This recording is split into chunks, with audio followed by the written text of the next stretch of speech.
Quand un homme pense qu'il peut jouer avec vos émotions, il est convaincu d'avoir le contrôle. Mais il y a quelque chose qu'il n'anticipe jamais. Le jour où vous en avez marre de réagir et commencez à répondre à partir de votre propre force. Ce jour-là, tout s'inverse. Car rien ne déroute plus un homme qu'une femme qui ne s'énerve plus, qui ne cherche plus d'explications, qui ne rentre plus dans son jeu, mais qui, malgré tout, le domine avec une calme assurance. Cette vidéo est une leçon de stratégie psychologique pure. Comment récupérer le pouvoir qu'il croyait sien par une manipulation secrète et subtile, sans devenir froide et sans cesser d'être vous-même. Je vais vous montrer comment reconnaître les mécanismes cachés qu'il utilise pour vous déstabiliser, comment les désactiver grâce à votre intelligence émotionnelle, et surtout, comment vous transformer en cette femme qui non seulement cesse d'être contrôlée, mais devient la leçon que son esprit ne peut pas effacer. Restez jusqu'à la fin, car après avoir vu cette vidéo, vous comprendrez exactement comment empêcher un homme de jouer avec vos émotions et vous apprendrez à utiliser votre propre pouvoir psychologique avec une élégance et une conscience telles qu'il ne saura jamais comment il vous a perdu, mais vous saurez parfaitement comment vous l'avez récupéré. Et si vous ne me connaissez pas encore, je suis Gabriel, votre psychologue et philosophe, et sur cette chaîne, nous partageons la psychologie puissante de notre cher Carl Jung de manière pratique et applicable. Je vous invite donc à liker et à vous abonner maintenant pour ne rien manquer de ce qui va suivre. Le jeu invisible. Comment les hommes testent vos limites émotionnelles sans que vous le sachiez. Il y a quelque chose que personne ne vous dit quand on parle d'amour. Les jeux émotionnels ne sont pas toujours faits avec une mauvaise intention. Parfois, ils sont inconscients, automatiques, presque instinctifs. Le problème, c'est que si vous ne les voyez pas venir, vous devenez, sans vous en rendre compte, la pièce sur l'échiquier. Lorsqu'un homme commence à se sentir en insécurité, confus ou trop attiré, son esprit active automatiquement des mécanismes de contrôle. Il ne le fait pas parce que c'est un méchant, mais parce que son ego a besoin de confirmer qu'il a du pouvoir sur vous. Et il le fait de la manière la plus subtile possible, en testant vos limites émotionnelles. Au début, c'est imperceptible. Cela commence par de petites choses, un message qui arrive plus tard que d'habitude, une réponse moins affectueuse, un changement de ton. Et vous le sentez, même si vous ne pouvez pas l'expliquer. Votre corps se crispe, votre esprit commence à se demander « Est-ce que quelque chose a changé? Ai-je dit quelque chose de mal? Est-ce que je ne l'intéresse plus autant ?» C'est le moment exact où le jeu commence, car il observe comment vous réagissez, non pas avec ses yeux, mais avec son intuition masculine. Il sent si vous vous énervez, si vous devenez plus disponible, si vous essayez de combler le vide. Quand il remarque que vous vous inquiétez, son inconscient interprète « Elle est connectée à moi émotionnellement ». Et là, sans le savoir, il confirme son pouvoir psychologique. Cette dynamique peut durer des semaines, des mois, voire des années. Parfois, il n'y a pas de tromperie ni de manipulation délibérée, mais il y a une danse énergétique inégale. L'un donne, l'autre mesure. L'un attend, l'autre décide quand apparaître. L'un aime, l'autre calcule combien donner. Et vous vous fatiguez, bien sûr. Mais le pire, c'est que vous sentez que vous ne pouvez pas partir. Car même si vous savez qu'il y a un jeu, quelque chose en vous a besoin de gagner, a besoin de comprendre, a besoin d'avoir le dernier mot émotionnel. C'est là que se trouve l'hameçon invisible. Il vous maintient accroché à un cycle d'auto-évaluation constante. Vous n'analysez plus s'il vous aime, mais si vous avez fait quelque chose de mal, et dans cette autocritique, vous perdez votre pouvoir. Il y a un moment clé chez toute femme qui s'éveille, quand elle se rend compte qu'il ne faut pas comprendre le jeu, mais en sortir. Et cela se fait en observant les petits gestes qui révèlent sa nature. Je vous donne des exemples qui vous sont sûrement arrivés, ou à quelqu'un que vous connaissez. Il s'éloigne juste après un rendez-vous intense. Il se montre affectueux, puis froid, et vous êtes confuse. Il promet de vous voir, mais reporte sans explication.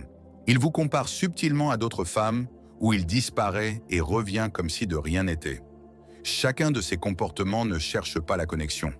Il cherche à mesurer votre disponibilité émotionnelle, à savoir s'il peut encore déplacer votre centre de gravité. La majorité des femmes tombent dans le piège, sans le savoir, parce qu'elles réagissent par peur. Peur de le perdre, peur que le lien s'éteigne, peur de paraître désintéressée. et cette peur se remarque dans votre ton, dans votre énergie, dans votre regard. C'est là qu'intervient le premier grand changement psychologique. Cessez de réagir. Commencez à enregistrer. Au lieu de vous demander « qu'ai-je fait de mal ?», demandez-vous « qu'essaie-t-il de mesurer avec cela ?»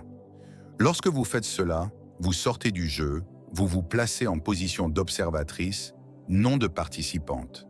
Et cela change toute la dynamique, car son esprit perçoit la différence. L'ego masculin ne sait que faire quand une femme ne bouge pas selon ses stimulations. Je vous le dis très clairement, il n'y a rien de plus déstabilisant pour un homme qu'une femme émotionnellement imprévisible, non pas par manipulation, mais par maturité. Une femme qui ne réagit pas au désintérêt par l'anxiété, ni au rapprochement par l'euphorie. Une femme qui peut voir le schéma, mais qui n'y entre pas. Quand il remarque que ces micro-tests de pouvoir n'ont plus d'effet, il commence à perdre le contrôle du jeu et son esprit le ressent. Il tente d'abord de doubler la stimulation. Il devient plus affectueux ou plus froid, selon ce qui vous déséquilibrait auparavant. Si cela ne fonctionne pas, la confusion apparaît. Qu'est-ce qui lui arrive? Avant, elle s'énervait. Maintenant, je ne comprends rien. Et juste là, sans dire un mot, vous récupérez le contrôle psychologique. Laissez-moi vous l'expliquer à la manière de Jung. L'inconscient masculin a besoin de se sentir en contrôle de son environnement émotionnel pour soutenir son identité. Mais lorsqu'il rencontre une femme qui ne dépend pas de son attention pour valider sa valeur, sa structure interne est ébranlée. Il ne peut plus projeter son insécurité sur vous, il doit la regarder en lui. Et cela, pour son ego, est insupportable. C'est pourquoi souvent, lorsqu'une femme commence à agir à partir de son pouvoir, il dit des choses comme « Tu n'es plus la même, je te sens différente, tu es froide ». Mais ce n'est pas de la froideur, c'est de l'équilibre, c'est la fin du jeu. La clé est de reconnaître quand on vous teste émotionnellement. Et la façon la plus rapide de le faire est d'observer vos propres impulsions. Chaque fois que vous sentez le désir de vous justifier, d'expliquer ou de demander pourquoi il a changé son comportement, arrêtez-vous, respirez et répétez mentalement. Ceci n'est pas de l'amour, c'est un test de pouvoir. Cette phrase désactive le sortilège, car l'amour n'a pas besoin de jeu. L'ego, oui. Lorsque vous apprenez à détecter ces tests et à rester centré, quelque chose de fascinant se produit. L'homme qui jouait commence à respecter, car son inconscient associe votre sérénité à une supériorité émotionnelle. Vous n'êtes plus une partie de l'échiquier, vous êtes celle qui observe la partie. Et voici le plus puissant. Vous n'avez pas besoin de le lui dire. Votre seule énergie le révèle. Votre seule attitude lui apprend. Car lorsqu'une femme cesse de tomber dans les jeux, elle devient le miroir où il doit faire face à sa propre immaturité. Et je vous assure, il n'y a rien de plus percutant pour un homme que de découvrir que sa manipulation n'a plus d'effet. C'est le moment où le pouvoir change de main, où vous cessez d'être l'objet du jeu et devenez sa leçon la plus profonde. Restez là, car dans le point suivant, vous allez comprendre pourquoi plus vous essayez de comprendre son comportement, plus vous lui donnez du pouvoir sans vous en rendre compte, et comment inverser ce piège avec précision psychologique. Le piège de la validation. Pourquoi? Plus vous essayez de le comprendre, plus vous lui donnez du pouvoir. C'est l'une des erreurs les plus courantes et les plus coûteuses que puisse commettre une femme émotionnellement intelligente. Croire que comprendre un homme est la façon de le gagner émotionnellement. Mais la réalité est brutale. Lorsque vous essayez de le comprendre, vous le placez en position de pouvoir. Je vous explique pourquoi. Chaque fois qu'il change d'attitude, vous ignore, se montre confus ou agit de manière contradictoire, votre esprit s'active. L'analyse commence. Est-ce qu'il lui arrive quelque chose? Ai-je dit quelque chose qui l'a dérangé? S'éloigne-t-il ou est-il juste occupé? Et sans vous en rendre compte, vous ne vivez plus la relation. Vous êtes en train de gérer la relation. Et voici l'astuce psychologique. Le cerveau humain associe l'attention à la valeur. Plus vous pensez à quelqu'un, plus vous lui accordez de valeur, et plus vous essayez de le décrypter, plus vous lui donnez du pouvoir sur votre paix mentale. Peu importe si vous le faites par amour, inquiétude ou confusion. Votre énergie se dirige vers lui, et cet investissement émotionnel le nourrit, même s'il n'en est pas conscient. C'est la racine de tous les jeux de manipulation émotionnelle. Pendant que vous pensez, il se repose. Pensez-y, lorsqu'il s'éloigne et que vous courez après des explications, son ego se gonfle. Non pas parce qu'il aime vous voir mal, mais parce que son inconscient reçoit un message clair. J'ai toujours une influence sur elle. Et cette influence devient son oxygène psychologique. Ainsi, le cycle se répète encore et encore. Il lance des signaux ambigus, vous les interprétez, il se sent important, et vous finissez épuisé, vidé et confuse. Mais ne confondez pas cela avec de la froideur ou de la méchanceté. Parfois, les hommes jouent sans savoir qu'ils jouent. Ils ne font que réaffirmer leur pouvoir émotionnel. Et cela, même si cela semble injuste, est un instinct ancestral. Alors, comment couper ce cycle sans perdre votre essence aimante? La réponse n'est pas de vous éloigner de lui, mais de vous rapprocher de vous-même. Au lieu de vous demander « Pourquoi agit-il ainsi ?», demandez-vous « Pourquoi cela m'affecte-t-il autant ?» Pourquoi est-ce que j'essaie encore de comprendre quelqu'un qui, de toute évidence, ne se comprend pas lui-même? Et c'est là que le changement commence. Car au moment où vous cessez de chercher une compréhension externe et commencez à observer vos propres schémas, l'énergie s'inverse. Ce n'est plus vous qui tournez autour de sa confusion. C'est lui qui commence à sentir qu'il a perdu son effet sur vous. Rappelez-vous ceci. Le véritable contrôle émotionnel n'est pas de comprendre, c'est d'interpréter sans s'impliquer. Vous n'avez pas besoin de justifier son comportement ni d'analyser chaque mot.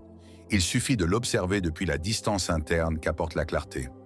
Je vais vous donner une pratique psychologique que j'enseigne à de nombreuses patientes. Chaque fois que vous sentez l'impulsion de suranalyser quelque chose qu'il a fait, arrêtez-vous et répétez mentalement 3 fois « Cela n'a rien à voir avec moi ». Cette phrase, bien que simple, coupe le flux d'énergie qui le nourrit. Car en la répétant, vous rappelez à votre esprit que son comportement ne définit pas votre valeur ni votre place. Une femme qui maîtrise cette capacité devient un mur émotionnel impénétrable, non pas parce qu'elle est froide, mais parce que son attention n'est plus gratuite. Et quand un homme remarque cela, quand il perçoit que sa confusion ne vous confuse plus, il commence à réagir différemment.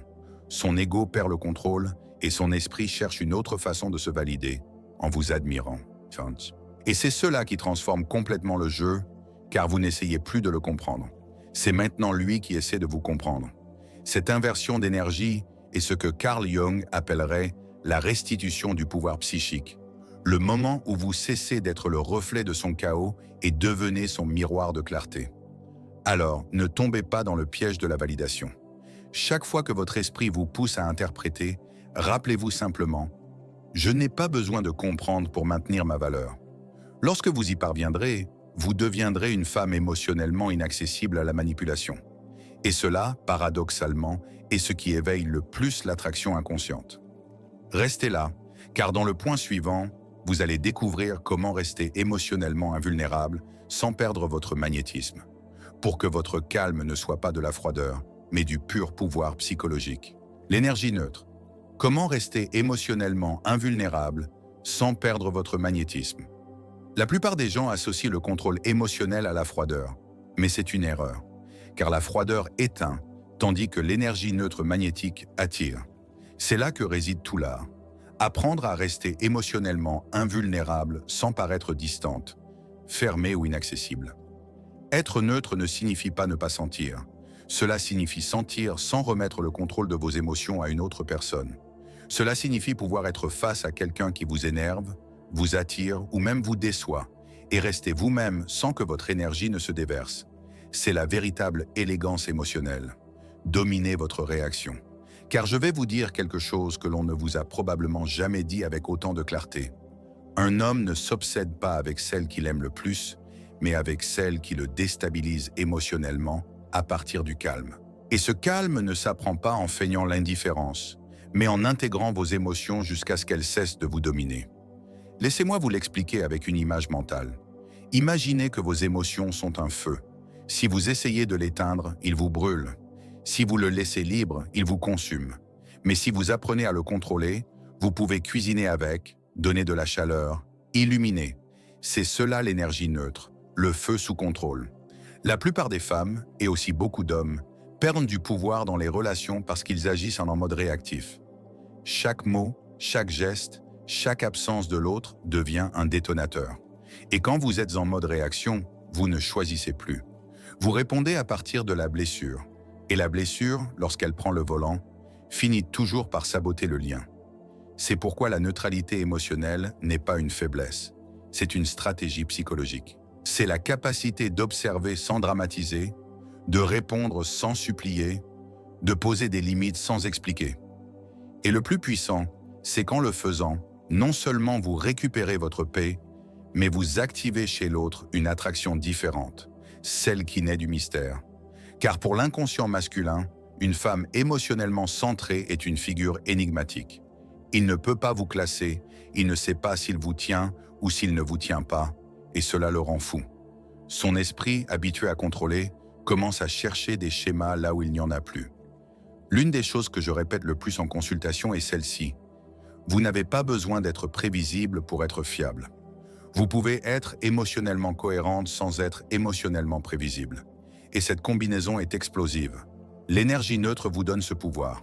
Parce que lorsqu'il lance des provocations émotionnelles, intentionnelles ou non, et que vous répondez avec sérénité, non avec peur ni avec distance, son inconscient interprète quelque chose de très clair.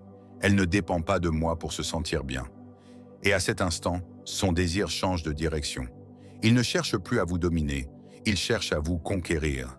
Et ce changement psychologique est monumental. Maintenant, comment s'entraîne cette neutralité émotionnelle? Ce n'est pas en méditant ni en faisant semblant que rien ne vous affecte, c'est en pratiquant une règle simple, la pause avant de répondre. Peu importe qu'il s'agisse d'un message, d'une discussion ou d'un rendez-vous. Chaque pause, aussi petite soit-elle, vous rend le pouvoir. Lorsque vous faites cette pause, votre esprit sort du mode survie et entre en mode choix. Et c'est là que vous pouvez décider, est-ce que je réponds à partir de l'ego ou de la conscience? À partir de la blessure ou du pouvoir? La femme qui apprend à faire cela cesse d'être manipulable, non pas parce qu'elle devient froide, mais parce qu'elle devient imprévisible au meilleur sens du terme. Elle ne réagit plus selon ce qu'il fait, mais selon ce qu'elle choisit d'être. Et le plus fascinant est que cette neutralité génère un paradoxe magnétique. Lorsque vous cessez de réagir, il commence à réagir pour vous. Il commence à chercher vos émotions, vos gestes, vos signaux. Et ce qui était auparavant son jeu psychologique se transforme en son obsession psychologique. Car son inconscient ne comprend pas la neutralité. Il perçoit seulement qu'il a perdu son contrôle émotionnel. Et cela l'amène à faire ce qu'il n'aurait jamais imaginé, poursuivre ce qu'il ne peut pas prédire. Alors, si jamais vous sentez que vous perdez votre pouvoir dans une relation, rappelez-vous ceci. Vous n'avez pas besoin de vous retirer, de disparaître ou de feindre le désintérêt. Vous avez seulement besoin de récupérer votre centre, votre énergie, votre pause. Chaque fois que vous choisissez de ne pas réagir impulsivement, vous renforcez votre force intérieure et cette force se fait sentir même sans parole. Car un homme peut ne pas comprendre votre calme, mais son inconscient le respecte. Restez connectés, car dans le point suivant, je vais vous révéler comment utiliser cette maîtrise émotionnelle comme une stratégie psychologique qui ne ressemble pas à de la manipulation, mais qui change complètement la dynamique entre vous deux.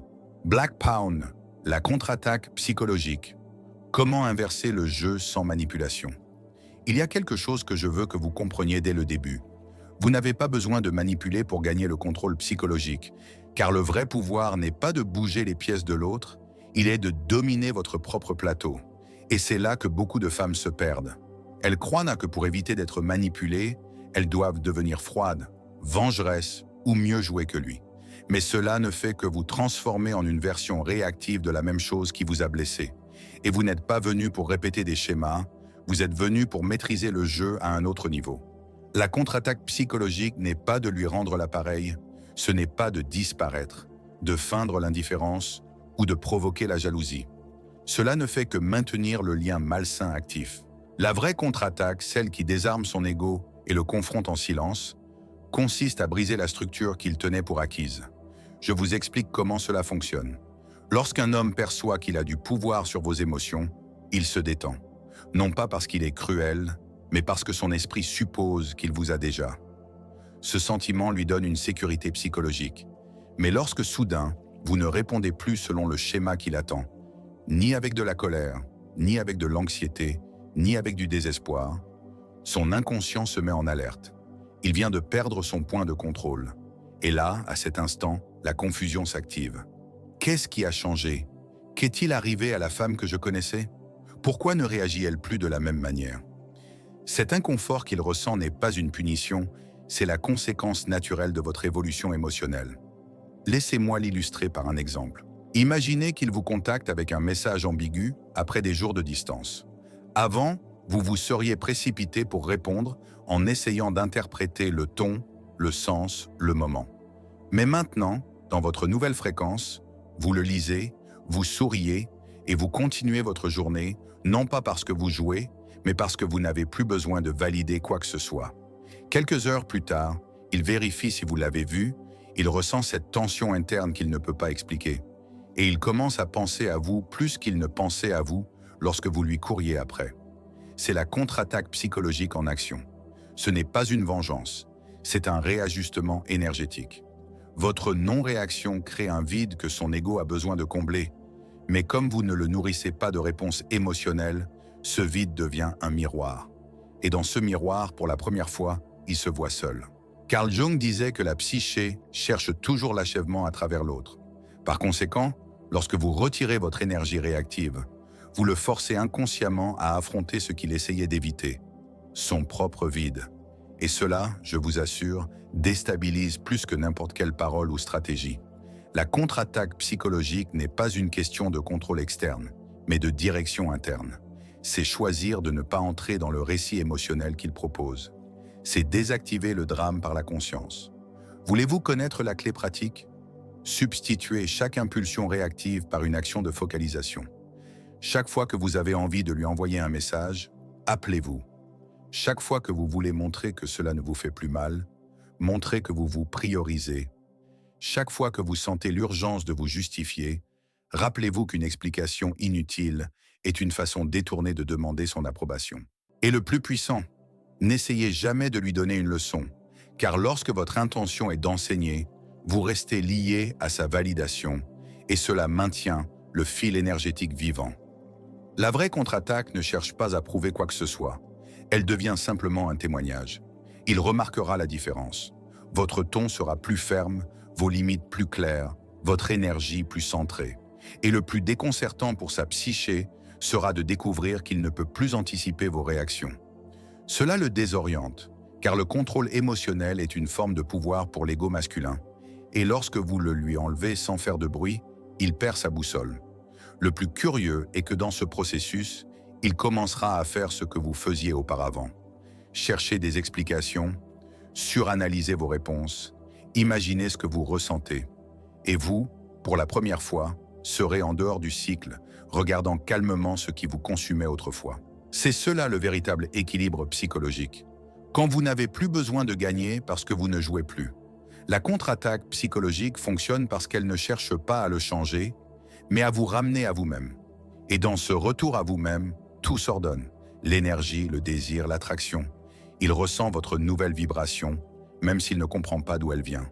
Et le plus ironique, c'est que moins vous vous efforcez, plus vous projetez de pouvoir. Alors ne l'oubliez pas, vous n'avez pas besoin de froideur, de manipulation ou de stratégie pour dominer émotionnellement une situation. Vous n'avez besoin que de présence consciente, de limites élégantes et de la capacité de ne pas réagir à partir de la blessure. Car lorsque le jeu cesse d'avoir un effet sur vous, vous avez déjà gagné sans bouger une seule pièce. Restez attentive, car dans le point suivant, je vais vous montrer comment transformer cette nouvelle énergie de contrôle en un magnétisme inconscient qui ne peut être ni simulé, ni copié, et qui fait qu'il vous respecte, vous désire et craint de vous perdre en même temps, pour la première fois. La clôture magistrale.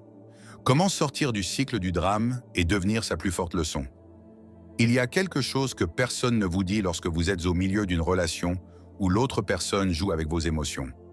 Le drame n'est pas créé par lui, il est soutenu par votre espoir. Et ce n'est pas une critique, c'est une révélation.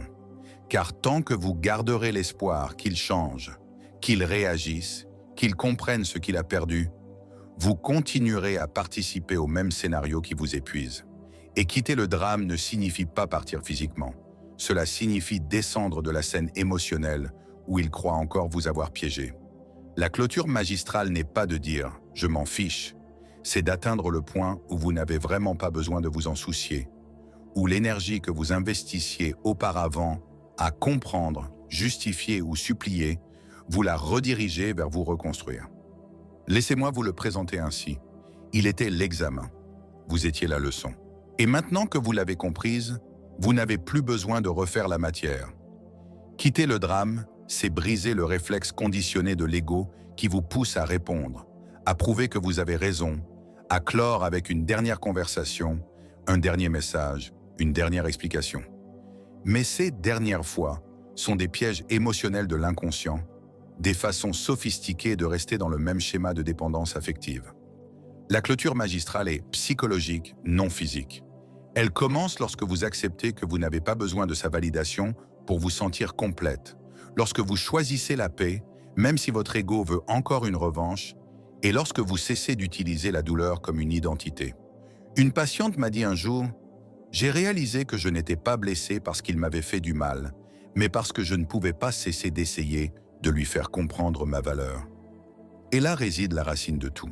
Ce n'est pas la perte qui fait mal, mais le déni d'avoir remis votre pouvoir à quelqu'un qui n'a pas su le tenir. Carl Jung a dit que, tant que vous ne rendrez pas l'inconscient conscient, il dirigera votre vie et vous appellerez cela le destin. La clôture magistrale, c'est cela. Prendre conscience de la façon dont vous avez donné votre pouvoir sans vous en rendre compte. Et une fois que vous le voyez, vous ne pouvez plus agir de la même manière. Vous ne cherchez plus à clore des cycles avec une conversation. Vous les clôturez avec de la cohérence, avec votre absence émotionnelle, avec votre silence interne. Non celui qui se tait, mais celui qui comprend. Et lorsque vous faites cela, quelque chose de fascinant se produit. Son esprit le ressent, son ego perçoit la différence. Car vous n'êtes plus la femme qui réagit, qui analyse, qui a besoin. Vous êtes la femme qui transcende. Et cela, croyez-moi, le frappe plus fort que n'importe quelle indifférence forcée. Car il n'y a pas de plus grande punition pour un homme qui a joué avec vos émotions que de vous voir transformer votre douleur en objectif et votre histoire en pouvoir. Il ne comprendra pas pourquoi son influence a soudainement disparu, pourquoi son absence ne pèse plus, pourquoi ses paroles n'ont plus le même effet. Mais son inconscient le saura car il a perdu l'accès à votre énergie. C'est à ce moment que vous devenez sa plus forte leçon, non pas parce que vous le lui dites, mais parce que votre transformation le force à affronter la vérité qu'il craint le plus. Que son pouvoir sur vous n'a jamais été réel, il n'existait que tant que vous le lui donniez. Et voici la partie la plus belle. La clôture magistrale ne cherche pas la vengeance, elle cherche la libération. Elle ne cherche pas à laisser une marque sur lui, mais à effacer la blessure en vous. Et lorsque vous le faites à partir de ce lieu de compréhension, et non de ressentiment, votre énergie change de fréquence. Votre histoire ne vibre plus comme un traumatisme, mais comme une sagesse. Et cette vibration non seulement vous libère de lui, mais vous empêche également de répéter le schéma avec quelqu'un d'autre. Alors, si vous êtes à ce point où vous êtes fatigué de pleurer, d'analyser, de vous battre, félicitations.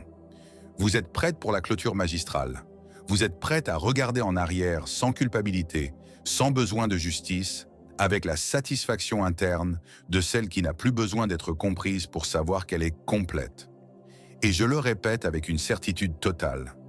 Lorsque vous choisissez la paix plutôt que le drame, vous devenez l'expérience qui l'a marquée et la femme que personne n'oublie.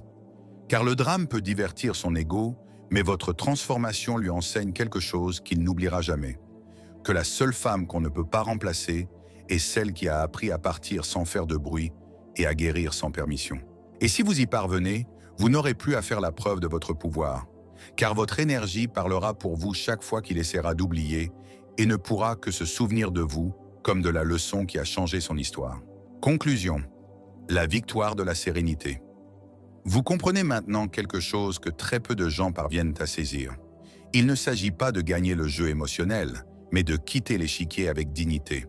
Car lorsque vous ne réagissez plus à partir de la blessure, lorsque vous n'essayez plus de prouver quoi que ce soit, lorsque votre paix vaut plus que d'avoir raison, c'est là que vous récupérez véritablement votre pouvoir. L'homme qui jouait autrefois avec vos émotions ne vous oublie pas pour ce que vous avez dit, mais pour le calme que vous avez laissé lorsque vous avez décidé de ne plus jouer. Cette sérénité est déconcertante, car c'est le genre de force qui n'a pas besoin de s'imposer. Et c'est là que se produit la véritable inversion psychologique. Ce n'est plus vous qui essayez de le comprendre, c'est lui qui passe ses nuits à essayer de vous comprendre. Votre croissance devient son miroir, votre liberté sont vides, et votre silence interne, la leçon qu'il n'a jamais vue venir. Carl Jung a dit que l'on n'atteint pas l'illumination en imaginant des figures de lumière, mais en rendant l'obscurité consciente. Et c'est exactement ce que vous avez fait. Regardez votre ombre, la guérir et la transformer en pouvoir. Vous n'êtes plus la femme qui craint d'être manipulée. Vous êtes celle qui connaît la valeur de son énergie et ne la remet à personne. C'est la plus haute forme d'amour de soi. Non pas se méfier de tout le monde, mais se faire tellement confiance que personne ne pourra plus jamais vous déstabiliser. Alors gravez-le dans votre esprit et dans votre cœur. Il n'y a pas de jeu qui puisse être gagné par quelqu'un qui ne veut plus jouer. Car lorsque vous choisissez la paix plutôt que la réaction, l'élégance plutôt que le drame, et la conscience plutôt que l'orgueil, vous devenez la femme qui a non seulement surmonté la manipulation, mais est devenue sa leçon la plus puissante. Déclaration de pouvoir. Je ne cherche plus de justice émotionnelle. Ma paix est ma victoire. Commentez-le dès maintenant et laissez-le enregistrer ci-dessous, car cette phrase ne fait pas seulement clore cette vidéo, elle marque le début d'une nouvelle version de vous, celle avec qui personne ne jouera plus jamais et dont tout le monde se souviendra. Et si ce message a résonné en vous, je vous invite à laisser votre j'aime puissant, à vous abonner et à bien activer la cloche. Et si vous ressentez dans votre cœur l'envie de soutenir encore plus cet espace, vous pouvez dès maintenant devenir membre de la chaîne et profiter d'avantages exclusifs, tels que recevoir des réponses prioritaires à vos commentaires et consultations psychologiques, participer aux décisions sur les prochaines vidéos et avoir un accompagnement plus proche dans votre processus de transformation. Mais ne partez pas encore. À l'écran, je vous laisse 2 vidéos que je suis sûr que vous allez adorer. 2 sagesses de la plus haute valeur. Je vous attends tout de suite dans celle que vous choisissez. Comme toujours, je suis Gabriel, votre psychologue et philosophe. À bientôt là-bas.